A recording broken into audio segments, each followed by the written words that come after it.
Hello everyone, আজকে ভিডিওতে আমি একটি গ্রামার নিয়ে আলোচনা করব। সেটা হচ্ছে কাইন্ড এবং টাইপ। কাইন্ড এবং টাইপ এই দুটোর অর্থ আপনারা সবাই জানেন হয়তো। এটা হচ্ছে প্রকার বা ধরন। আমরা বলি না যে নানান প্রকারের সমস্যা বা নানান ধরনের এই ধরন বা প্রকার, এইটা অর্থে দুটোই আমরা ব্যবহার করতে পারি। কাইন্ডও ব্যবহার করতে পারি, টাইপও ব্যবহার করতে পারি। কিন্তু আমাদের কনফিউশন লাগে আসলে কোথায় কাইন্ড হবে আর কোথাও কাইন্ডস হবে, বা কোথায় টাইপ হবে কোথাও টাইপস হবে। তো এই দুটো নিয়ে আমাদের আসলে গ্রামার প্রবলেম হয়। তো এটা খুব সিম্পল একটা বিষয়। যদি সিঙ্গুলার হয় তাহলে কাইন্ড বা টাইপ হবে, যদি প্লুরাল হয় তাহলে কাইন্ডস বা টাইপস হবে। তবে আরেকটা বিষয় লক্ষণীয়, সেটা হচ্ছে এই কাইন্ডস এবং টাইপস বা টাইপ কাইন্ড যাই লেখেন না কেন, এর সঙ্গে একটা জিনিস কমন থাকবে এবং এটা না লিখলে ভুল হবে, সেটা হচ্ছে অফ। এখন অফ ছাড়া যদি আপনি লেখেন তাহলে এটা অবশ্যই একটা ভুল হয়ে যাবে। অর্থাৎ মেনি কাইন্ডস বা ওয়ান কাইন্ড যেটাই বলেন না কেন, এটার সঙ্গে এটা অফ থাকতে হবে। অফ না থাকলে এটা একটা গ্রামারের ভুল। আরেকটা ব্যাপার হচ্ছে, যদি প্লুরাল হয় তাহলে তো আমি কাইন্ডস লিখতে পারছি, যদি সিঙ্গুলার হয় তাহলে এর শুরুতে হবে অন। তার মানে হচ্ছে আমরা অন থাকলে হবে অন কাইন্ড অফ বা অন টাইপ অফ হবে, বাট কাইন্ডসের ক্ষেত্রে অন হবে না।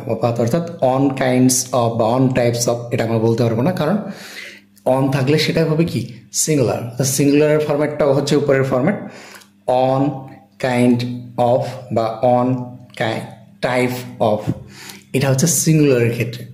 আর প্লুরালের ক্ষেত্রে কাইন্ডস অফ বা টাইপস অফ, এক্ষেত্রে প্লুরাল হবে। হতে পারে যে এর আগে একটা মেনি থাকতে পারে, many kinds of, different kinds of বা ডিফারেন্ট টাইপস অফ, বাট এখানে প্লুরাল থাকবে। মেনি বা ডিফারেন্ট হতে পারে, বা কিছু না থাকলেও যদি অনেক কিছু বোঝায়, অর্থাৎ এরপরে অফের পরে যদি প্লুরাল থাকে তাহলে এটা কাইন্ডস বা টাইপস হবে। তো আমরা এটা কিছু উদাহরণ দিয়ে হয়তো ক্লিয়ার করতে পারি আমরা। তাহলে আপনারা যদি উদাহরণ দিই তাহলে হয়তো ইজিলি বুঝতে পারবেন। আচ্ছা, ধরা যাক আমি যদি বলি on kind of, on kind of, তাহলে এটা অবশ্যই কি সিঙ্গুলার। তাহলে এরপরে যদি আমি প্রবলেম লিখি তাহলে প্রবলেমটা কি হবে? প্রবলেম হবে। এখন এই যে আমি এর পরে যে আমি যেটা লিখলাম, এটা কি প্রবলেম হবে নাকি প্রবলেমস হবে? যেহেতু অন কাইন্ড অফ, তার মানে এটা সিঙ্গুলার, এটা হবে প্রবলেম। কিন্তু আমরা অনেক সময় ভুল করে বলে ফেলি অন কাইন্ড অফ প্রবলেমস, না, অন কাইন্ড অফ প্রবলেম। এখন যদি অন না হয়ে যদি মেনি হতো তাহলে কি হতো? তাহলে মেনি কাইন্ড অফ প্রবলেম হতো না, এখানে হবে kinds, many kinds of problems. So এখানে এস থাকলে এখানেও এস হবে। অর্থাৎ এখানে যদি আনকাউন্টেবল হয় বা সংখ্যায় অনেক হয় তাহলে কি হবে? কাইন্ডস হবে। সো আরও যদি বলি যে প্রবলেম, যেমন এগুলো যে আরও কিছু উদাহরণ যদি আপনাদের মাথায় আসে তাহলে আপনারা সেটা মনে করতে পারেন। ধরো যে অন কাইন্ড অফ, আমরা বললাম যে কোনো একটা জিনিস, ধরা যাক অন কাইন্ড অফ ড্রিঙ্ক বা অন কাইন্ড অফ কোক। তাহলে অন যদি বলি আমি অন কাইন্ড অফ বা টাইপ অফ, দুটোর সঙ্গে আমরা যদি এস না দেই তাহলে হবে এস দিতে পারবো না আমরা, সেক্ষেত্রে আমরা অন কাইন্ড অফ কোক বা ড্রিঙ্কস বা ড্রিঙ্ক লিখতে পারবো। বাট যদি আমি কাইন্ডস লিখি তাহলে কী হবে? সেটা প্লুরাল হয়ে যাবে।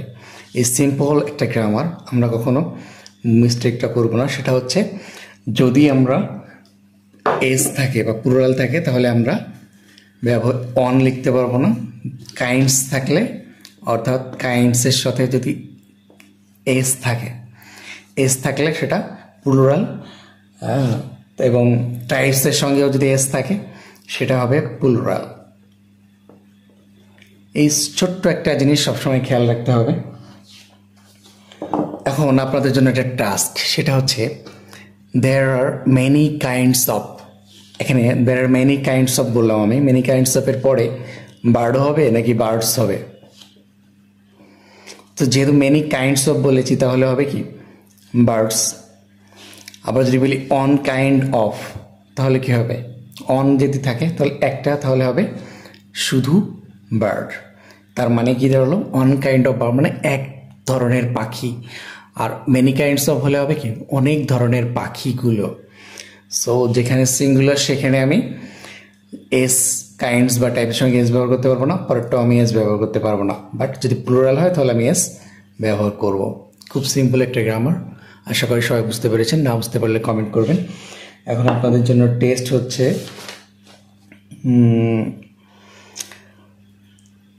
there is a special kind of car. There is a special kind of car. বললাম যে a special kind of